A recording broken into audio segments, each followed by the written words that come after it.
under Donald Trump, his administration was nothing but pure chaos. We had the insurrection of January 6th, and we had nothing but haphazardness. We were literally declining on the world stage as a superpower, and nobody wants to go back to that. America doesn't want to go back to that. Donald Trump is not going to make America great again. It is unfortunately going to make America worse off, and that would be the end of democracy, as some people are posturing, should we see Donald Trump come in for another term as the 47th president of the United States. The race for the White House has kicked off in the US, where overnight Donald Trump has been projected the winner of the Iowa Republican caucus.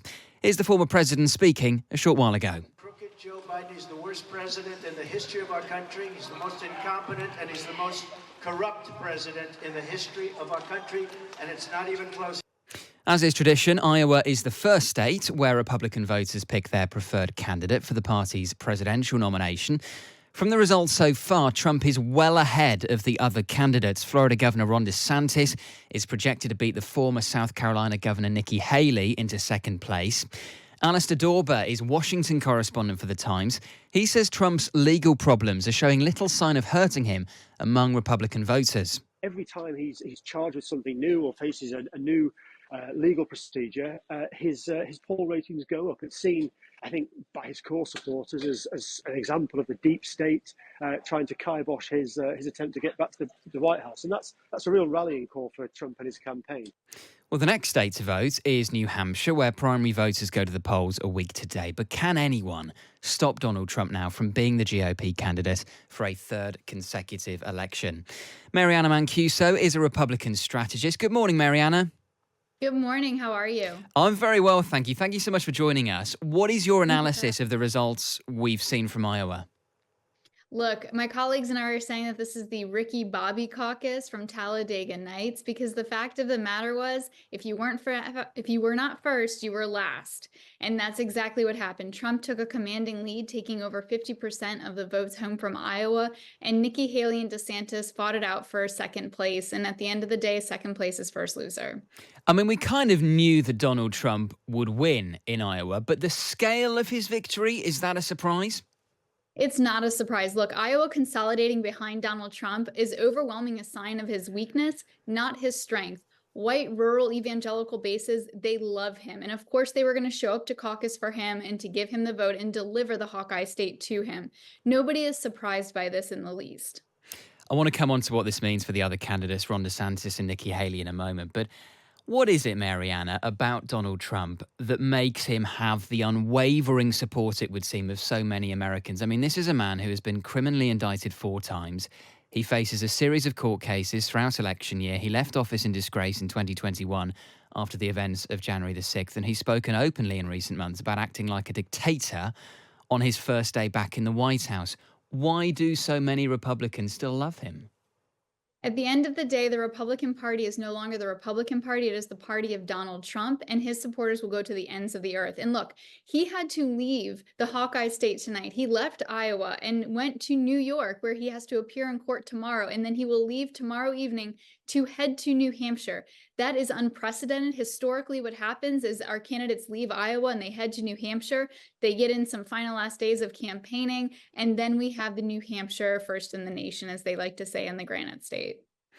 What do you make of the performance of Ron DeSantis and Nikki Haley, his 2 main challengers? I mean, Ron DeSantis has thrown a lot at Iowa. He's campaigned there relentlessly. He won the backing of the state's Governor Kim Reynolds, and yet he only narrowly beat Nikki Haley into second place. Where does his campaign go from here, and where does Nikki Haley's? Well, what I'm going to tell you is from what I've been hearing from the DeSantis campaign in terms of Iowa, there was a lot of nervousness surrounding how he was going to play in Iowa. He spent an exorbitant amount of money. I mean, he went for broke in Iowa. If you were a betting man, DeSantis was putting it all in Iowa and praying that he could either unseat Trump from the likely nomination and the win in Iowa, or at least come in second place. And that's what he did. But he is going to go on to New Hampshire. I would say earlier this evening during Iowa, we were talking, a couple of friends and I, and we were saying 35% DeSantis folds.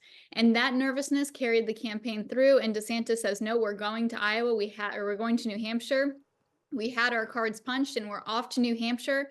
You get 3 tickets out of Iowa. The 3 candidates usually leave and head to New Hampshire. And the truth of the matter is that Donald Trump has a first-class ticket to New Hampshire and Ron DeSantis is flying coach. What about Nikki Haley, though? Because she's not that far off Donald Trump in polls in New Hampshire. And yet, if Ron DeSantis is going to stay in the race, aren't the Republicans just at risk of repeating the same mistakes from 2016, where there were too many candidates other than Trump, so they split the anti-Trump votes? The fact of the matter is everybody running on the Republican ticket, with the exception of Donald Trump, was not a serious candidate. There was not viability for DeSantis. There's not viability for Nikki Haley. And at the end of the day, everything that is looking, as far as we are reading tea leaves and heading into the general election, once we get through the primary season, it looks to be Donald Trump's nomination to lose. And there isn't much room for Nikki Haley or Ron DeSantis to be able to take that away from him. Is there anything, Mary Anna, that you think could derail him? I mean, maybe it is his legal challenges. I would love to say it's his legal challenges, but the fact of the matter is, entrance polling into Iowa this evening, we saw an overwhelming majority of Iowans heading in saying that it didn't matter, that they did not think that his legal troubles would hinder him from serving as the President of the United States of America. How will the Democrats react to this? We have the first Democratic primary next week in New Hampshire. Both the Republicans and the Democrats will be voting for their presidential nominee. Obviously, Joe Biden is the presumptive nominee, but he does face a challenge from some candidates, including the Congressman Dean Phillips. Will this make the Democrats think again about whether Joe Biden is the right man to take on Donald Trump? Absolutely not. Iowa, the biggest winner out of Iowa this evening was Joe Biden, because he is going to get the candidate that he wants, which is Donald Trump. Can he beat him, though? Absolutely. He beat him in 2020. But I mean, there are so many people who say, yeah, we voted for Biden in 2020 because we wanted to get rid of Trump. But they have concerns now. A lot of independent voters who might have backed Joe Biden in 2020 simply concerned that he's too old, even if they actually approve of some of his record. There's quite a positive economic picture in America at the moment. Legislatively, he's done quite well. But they look at Biden and they go, sorry, mate, you're too old. What they're going to have to remember is, as we get further into the general election, right, we're still in primary season for the Republican Party, but as we get further into this election, the American people will remember that under Donald Trump, his administration was nothing but pure chaos. We had the insurrection of January 6th, and we had nothing but haphazardness. We were literally declining on the world stage as a superpower, and nobody wants to go back to that. America doesn't want to go back to that. Donald Trump is not going to make America great again.